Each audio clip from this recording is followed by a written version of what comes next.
சிம்மம் வந்து பார்த்தீங்கன்னா மேடம் காலபுருஷனுக்கு 5ஆம் பாவம். ம். ரொம்ப டாமினேட்டிங்கான கேரக்டர்ஸ், மிடுக்கான தன்மை.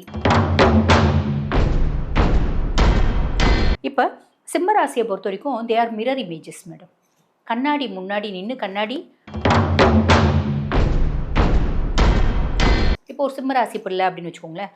அந்த பிள்ளை ஒரு பையனை பார்த்த உடனே லவ் பண்ணுது அப்படின்னா பார்த்த உடனே லவ் பண்ணிடுமா? வசதியை பார்த்து லவ் பண்ணுமா? அறிவை பார்த்து லவ் பண்ணுமா? அழகை பார்த்து லவ் பண்ணுமா? அதெல்லாம் கிடையாது.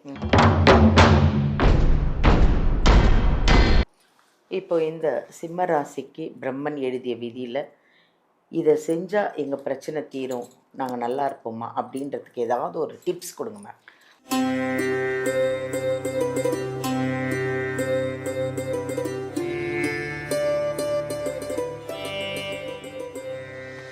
வணக்கம், நான் உங்கள் பாலாம்பிகா. உலகமெல்லாம் பார்த்து ரசித்து எங்களுக்கு நல்ல ஒரு பாசிட்டிவான கமெண்ட்ஸ் எல்லாம் கொடுத்து எங்கள் ஜோதிடர் யுகம் சேனலை எவ்வளோ பிரபலமாக்கி சக்ஸஸ்ஃபுல்லாக்கி ஒரு ஜோதிடர்களையும் நாங்கள் கூப்பிட்டு உங்களுக்காக நிறைய விஷயங்களை அலசி ஆராய்ஞ்சி கொடுத்துட்ருக்குறோம். எதுக்காக? உங்களுக்காக யூஸ்ஃபுல்லாக இருக்கணும், நீங்கள் நிறைய பரிகாரங்கள்லாம் பண்ணணும், நிறைய கோவில்களுக்கெல்லாம் போகணும், 12 ராசி ஆளுங்களுக்கும் நல்லா இருக்கணும் அப்படின்ற ஒரே காரணத்துக்காக நாங்கள் நிறைய ஜோதிடர்களை கூப்பிட்டு நிறைய விஷயங்களை உங்களுக்காக நாங்கள் ஷேர் பண்ணிகிட்ருக்கோம். நீங்களும் அதெல்லாம் எங்களுக்கு கமெண்ட் கொடுக்கும்போது நீங்கள் சொன்ன பரிகாரத்தை நாங்கள் ஃபாலோ பண்ணோம், நல்லாயிருக்கோம், சந்தோஷமாக இருக்கும் அப்படின்னு நீங்கள் ஒரு பாசிட்டிவாக கொடுக்குறீங்க பெர் கமெண்ட்டை. அதுதாங்க எங்களுடைய சக்ஸஸ்ஃபுல்கான ஒரு காரணம். இன்றைக்கி ஒரு அருமையான ஒரு டைட்டிலோட அருமையான ஒரு ஜோதிடரோட அழகான ஒரு ஜோதிடரை நம்ம சந்திக்க போகிறோம்.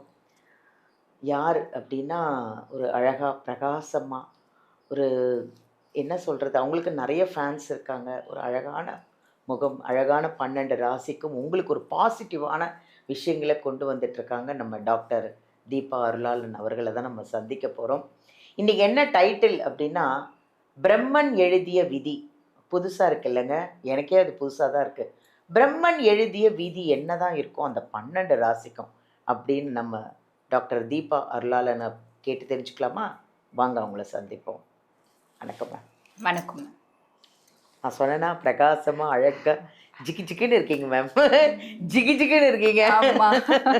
பரவாயில்ல மேம். உள்ள நிறைய நம்மளுக்கு யாருக்கு என்ன பிரச்சனை இருந்தாலும் வெளியே ஜிகி ஜிகின்னு தான் இருக்கணும் அப்படின்றதுக்கு நம்மளே முன்னோடியா இருக்கலாம். இல்லை மேம், நான் ஒரே ஒரு விஷயம் தான் நான் சொல்வேன். நாம் என்ன தோற்றமோ அதுதான் பாசிட்டிவ், நாம் என்ன தோற்றமோ அதுதான் நெகட்டிவ். நான் ஒரு நெகட்டிவான ஒரு தோற்றத்தோடு உட்காந்துருந்தா அது முதல்ல சேனல் பார்க்குறவங்களே ஃபோனை மாற்றி விட்ருவாங்க. நம்ம இவ்வளோ அழகாக இந்த மூக்குத்தியெல்லாம் போட்டு நீங்கள் அப்படி ஜொலி ஜொலின்னு உட்காந்துக்கிட்டு இப்படிலாம் உட்காந்தாதான் சேனலை நம்மளை ரசிப்பாங்க அப்படின்றது என்னோட கான்செப்ட். இல்லை மேடம், நம்ம என்ன சொல்ல வரோம் அப்படின்னு அட்லீஸ்ட் ஒரு செகண்ட் காது கொடுத்தாவது கேட்பாங்க. அது உண்மை. அதுக்கும் மேல மேடம், ஒவ்வொரு லேடிஸும் பாத்தீங்கன்னா அவங்க அழகா தான் இருக்கணும். பொதுவாவே பெண்கள்னாலே அழகு இல்லைங்களா? பெண்கள்னாலே மகாலட்சுமியோட ஸ்வரூபம். அப்ப நம்ம எப்பயுமே லட்சுமிகரமா இருக்கிறது தானே மேடம் நல்லது இல்லைங்களா? மனோரமா சொல்லுவாங்க மேம். ஓ, நீங்க பழைய நடிகை மனோரமா தெரியுங்களா? அவங்க அப்படிதான் சொல்லுவாங்க, அழகா இருக்கணும். அதுவும் இல்லாம ஏஜ் சொல்லக்கூடாது, பெண்களோட ஏஜ் நம்ம சொல்லிக்க கூடாதுன்னு சொல்லுவாங்க. அதே மாதிரி நான் அந்த நடிகன் படம் ஆக்ட் பண்ணும்போது ஆண்டின்னு சொன்னதே அவங்க ரொம்ப நாள் 2 நாள் என்கிட்ட ஷூட்டிங் ஸ்பாட்ல பேசவே இல்லை மேம். ஏன் பேசலன்னும் போதுதான் எனக்கு தெரிஞ்சிச்சு என்னையே ஆண்டின்னு கூப்பிட்டேன், நான் கிழவியான்னு என்ன கேட்டாங்க. அப்பதான் மேம் தெரிஞ்சுக்கிட்டேன், பெண்கள் என்னைக்குமே ஸ்வீட் 16 அப்படிங்கறத நம்ம காமிச்சுக்கிட்டே இருக்கணும் இல்லையா? பிரகாசமா அழகா. மேம், இன்னைக்கு பிரம்மன் எழுதிய விதி அப்படின்னு ஒரு அழகான ஒரு புது டைட்டிலோட இன்னைக்கு நம்ம மக்களை சந்திக்க போகிறோம். இந்த பிரம்மன் எழுதிய விதின்றது 12 ராசிக்கும் இருக்கும் இல்லையா? ஸோ அந்த 12 ராசிக்கும் பிரம்மன் எழுதிய விதி நம்ம பார்ப்போமா எப்படின்னு? கண்டிப்பாக பார்க்கலாம் மேடம். அடுத்தது சிம்ம ராசி. இந்த பிரம்மன் எழுதிய விதியில் சிம்ம ராசிக்கு எப்படி இருக்கு மேம்? பொதுவாக சிம்மம் பார்த்தீங்கன்னா மேடம் காலபுருஷனுக்கு 5ஆம் பாவம். ரொம்ப டாமினேட்டிங்கான கேரக்டர்ஸ், மிடுக்கான தன்மை, தனித்தன்மையான தனித்துவமான ஆற்றல் எல்லாமே நிறைஞ்சவங்க, கட்டளை இடக்கூடியவங்க. எனக்கு மற்றவங்களை கட்டளை எடுத்தால் தான் நான் சாட்டிஸ்ஃபேக்ஷனாக இருப்பேன். நான் மற்றவங்க என்ன ஆர்டர் போட்டு நான் வேலை செய்கிற மாதிரி இருந்தால் எனக்கு பெருசாக ஹாப்பினஸ் இருக்காது அப்படின்ற ஒரு கேரக்டர். டைரக்டாக பேசக்கூடியவங்க, எது வந்தாலும் டைரக்டாக பேசு, நீ முன்னாடி ஒன்று பேசி பின்னாடி ஒன்று பேசி இதெல்லாம் பண்ணாது, எவ்வளோ பெரிய பிரச்சனை இருந்தாலும் நேராக பேசு, பேச தைரியம் இல்லை பின்னாடி போய் பேசாது விட்டுரு அப்படின்னு சிலர் ஆர்கியூ பண்ணுவாங்க பார்த்தீங்களா, அதெல்லாம் வந்து சிம்மத்துக்கு உண்டு. துணிவு ஜாஸ்தி. ஒரு கூட்டமே இருக்குது அப்படின்னா கூட சிம்ம ராசி மட்டும் தனியாக தெரியும். ஒவ்வொரு ராசியும் தனித்தனியாக தெரியும் மேடம், அதனோட கேரக்டர்ஸ் அப்படின்றது இருக்கு, புரியுதுங்களா? அப்போ வந்து பார்த்தீங்கன்னா ரொம்ப சிம்பிளாக சொல்லணும் அப்படின்னா தனித்தன்மை வாய்ந்தவர்கள். எனக்கு அடங்க பிடிக்காது, அடங்க மறு அப்படின்ற ஒரு எண்ணம் டிஃபால்ட்டாக இருக்கும். அது நல்லது தான், நான் இவங்ககிட்ட அடங்கி போகணும் அப்படின்ற ஒரு விஷயம் தான். பொதுவாக இவங்களோட கேரியர் அப்படின்னு எடுத்திங்கன்னு வச்சுக்கோங்களேன், பொதுவாகவே சிம்மம் சிஇஓவாக இருப்பாங்க, ஜென்ரல் மேனேஜராக இருப்பாங்க, அரசு அதிகாரிகளாக இருப்பாங்க, அரசியல் தலைவர்களாக இருப்பாங்க. கட்டளை மற்றவங்களுக்கு ஆர்டர் போடக்கூடிய இடத்துல இருந்தால் மட்டும்தான் நான் ஹாப்பியாக இருப்பேன் அப்படின்ற ஒரு மைண்ட் செட் உண்டு. சரி, இப்போ சிம்மத்துக்கு இப்போ சின்ன குழந்தை ஒரு ஸ்கூல் படிக்குது அப்படின்னு வச்சுக்கோங்களேன், இதோட ஃப்ரெண்ட்ஷிப் எப்படி இருக்கும்? எல்லாருக்கூடையும் ஈக்குவலாக பழகுமா? இருக்காது. என்னோட டிக்னிட்டி என்ன, என்னோட ஸ்டேட்டஸ் என்ன, என்னோட கேலிபர் என்ன அப்படின்னு எல்லாம் சின்ன வயசுலேயே பிள்ளைங்க பேசுதுங்க பார்த்தீங்களா, அதில் வந்து நிறைய 100ல் ஒருத்தவங்க தான் ஃப்ரெண்ட்ஸை செலக்ட் பண்ணுவாங்க. அந்த ஃப்ரெண்டு எனக்கு ஈக்குவலாக இருக்கணும், நல்ல குணத்தில் கண்டிப்பாக ஈக்குவலாக இருக்கணும். மீதி ஈக்குவலாக இல்லைன்னா கூட எனக்கு அதை பற்றி பிரச்சனை இல்லை, கூட ஒரே ஈக்குவலாக இருக்கணும். ரேஞ்சு காசு பணம் கூட பெருசாக யோசிக்கலனாலும் எனக்கு நல்ல குணம், எனக்கு எல்லாமே வந்து பார்த்தீங்கன்னா ஆமாம், எனக்கு எல்லாமே நல்ல குணம் தான். அப்போ என் கூட பழகிறவங்களும் நல்லவங்களாக தான் இருக்கணும், நல்ல குணங்கள் இருக்கணும் அப்படின்றது பிரதானமாக பார்ப்பாங்க. ஸோ பொதுவாக வந்து பார்த்திங்கன்னா ஒரு காட்டுக்கு ராஜா வந்து பார்த்திங்கன்னா சிங்கம், அந்த மாதிரி வீட்டுக்கு ராஜா நாட்டுக்கு ராஜா சிம்மம் அப்படின்லாம். மேடம் பொதுவாகவே சிங்கம் ஏன் காட்டுக்கு ராஜாவாக இருக்குது? சின்ன சின்ன விஷயங்கள் சொல்லுவாங்க, சிங்கத்தினோட குணாதிசயங்கள் அப்படி.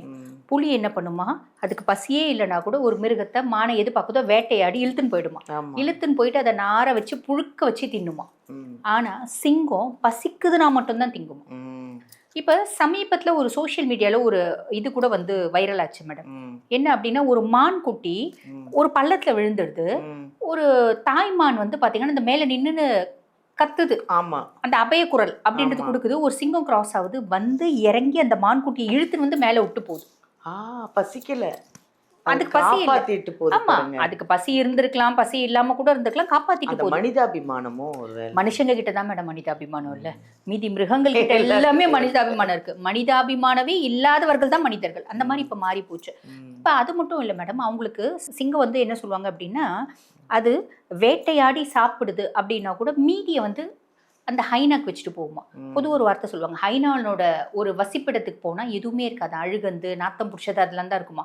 ஆனால் சிங்கத்தினோட குகைக்குள்ளே போனால் விலை மதிப்பற்ற சில பொருட்கள் இருக்குமா, யானை தந்தம், அதே மாதிரி பார்த்தீங்கன்னா மான் தோல், அதுக்கும் மேலே அவங்க வேட்டையாடுறத அடுத்து வந்து யார் வந்து அங்கே பக்கத்தில் வந்து நிற்கிறாங்களோ உல்ஃபு ஹைனா எல்லாம் எல்லாத்துக்கும் வந்து கொடுத்துட்டு அது போயிட்டே இருக்குமா. அதனால தான் அது காட்டுக்கு ராஜாவும்.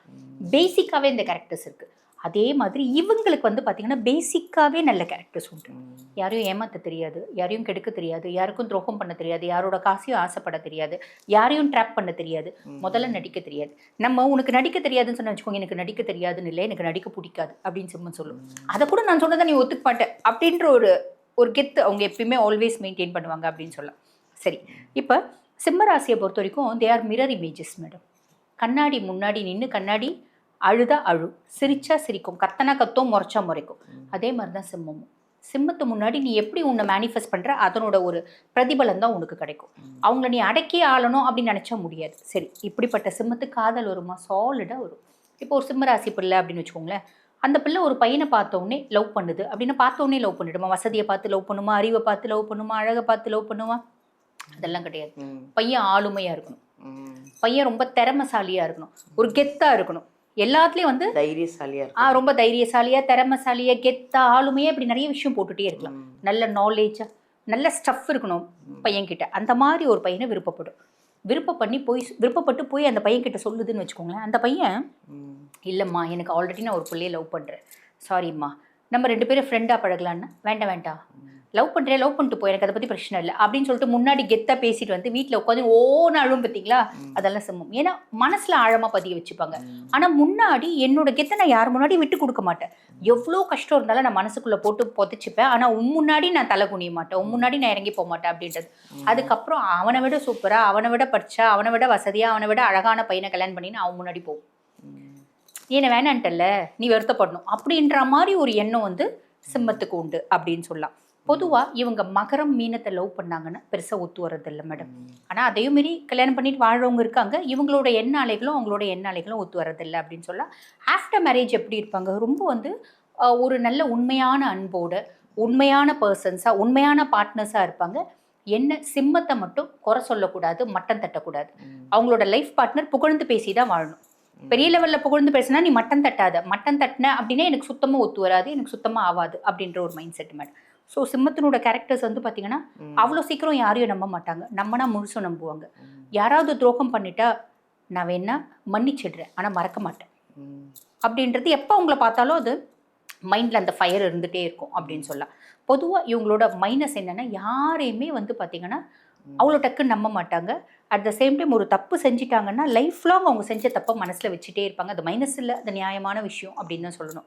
முதல்ல வந்து ஹெல்த் ரிலேட்டட் காம்ப்ளிகேஷன்ஸ் ஏதாவது வருமா அப்படின்னா ஒத்த தலைவலி, கண் சம்மந்தப்பட்ட பிரச்சனை, இருதயம் சார்ந்த பிரச்சனை அதெல்லாம் வரும். ஃபேவரபிளான கலர்ஸ் என்ன அப்படின்னா இந்த சன்ரைஸில் எத்தனை கலர்ஸ் இருக்கும் மேடம், அத்தனையும் ஃபேவரபிளான கலர்ஸ் அப்படின்னா டைரக்ஷன் ஈஸ்ட் ரொம்ப ஃபேவரபிளான லக்கி டைரக்ஷன் அப்படின்னு சொல்லலாம் மேடம்.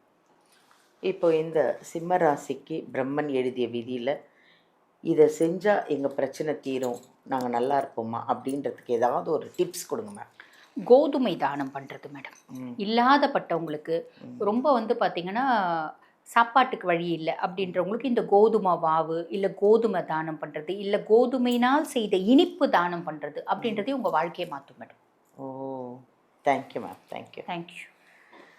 நல்ல ஒரு அருமையான பதிவு இந்த சிம்ம ராசிக்கு. சூப்பராக இருக்குது. அவங்க ஒரு பரிகாரம்னு இல்லை, ஒரு டிப்ஸு உங்களுக்கு சொன்னாங்க. ரொம்ப சிம்பிளான அருமையான ஒரு டிப்ஸு ஃபாலோ பண்ணுங்கள். இந்த பிரம்மன் எழுதிய விதியிலேருந்து வெளியில் வாங்க, ஹாப்பியாக இருங்க. வீடியோலேருந்து நம்பர் எடுங்க. நீங்கள் ஏதாவது ஜாதகம் பார்க்கணும், மேமை காண்டாக்ட் பண்ணோன்னா நீங்கள் வீடியோவில் இந்த நம்பர் எடுத்து அப்பாயின்மெண்ட் வாங்கி மேமை போய் பாருங்கள். ஆன்லைன்லேயும் பார்க்குறாங்க.